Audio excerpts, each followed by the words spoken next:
Welcome to this edition of Investment Insights. Today we have James Wilson with us. Welcome, James. Thanks, Natasha. Mercer is the investment manager for Whai Rawa. We are proud to be part of a team that helps Whai Rawa members achieve their life goals. Today we have an update on the recent performance of investment markets.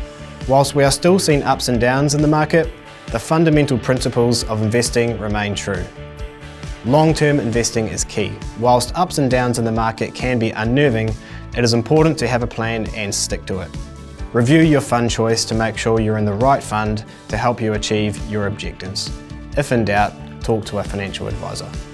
With the backdrop of stubbornly high inflation persisting in major economies, together with the ongoing Russia-Ukraine crisis, how have the markets been performing this quarter? You have probably seen on the news that investment markets have had another tough quarter. Global share markets have fallen over 4%, bringing major indices back into bear market territory. And bonds, which should be expected to provide some cushioning when share markets fall, continue to post negative returns due to rising interest rates. The New Zealand dollar continued to depreciate, particularly against the US dollar. However, the New Zealand share market, which has a more defensive composition, bucked the trend and generated a positive return over the quarter. High inflation has predominantly been the cause of the weak global market returns, not so much the war in Ukraine. The war has showed no signs of stopping. Recently, we have even seen Ukrainian forces drive back the Russian army in some areas, only to be met with a Russian escalation of more troops and the annexation of 4 Ukrainian regions. So it certainly feels far from a resolution there. And while this war hasn't been driving global share or bond market returns, it continues to put pressure on commodity prices, such as energy and food, which we've all likely felt at the petrol station and the supermarket. It is one of the reasons global inflation remains significantly elevated, as a lot of countries, like New Zealand, have to import these essential commodities at higher prices. And this led to inflation at a time when inflation was already high. This has been particularly bad for Europe, where inflation has hit a new high for the 11th consecutive month, above 20% in some countries.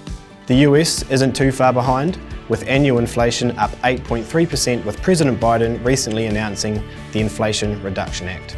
In New Zealand, we are also not too far behind. Annual inflation is up 7.3%, which is a 32-year high. There has been a lot of discussion lately regarding the likelihood of a soft versus hard landing. What are the key issues that are likely to determine which way economies may head?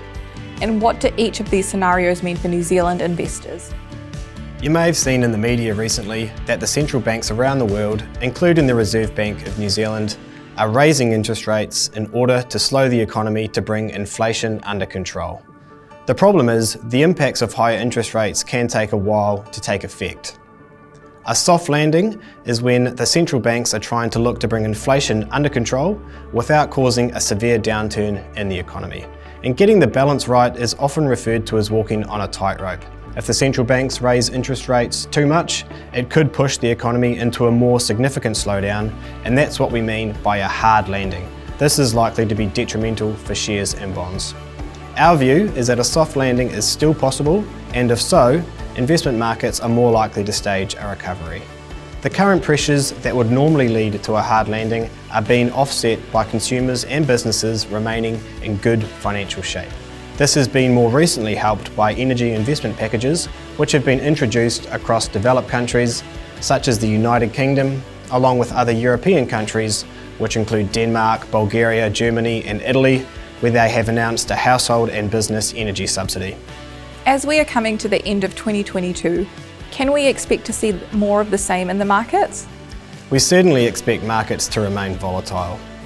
Due to a number of uncertainties and significant risks which remain, we are keeping a close eye on inflation and interest rates in particular, which could result in a wide range of scenarios, as well as impacts of any further geopolitical risks and the economic developments in the UK, which many have begun to describe as a fiscal car crash.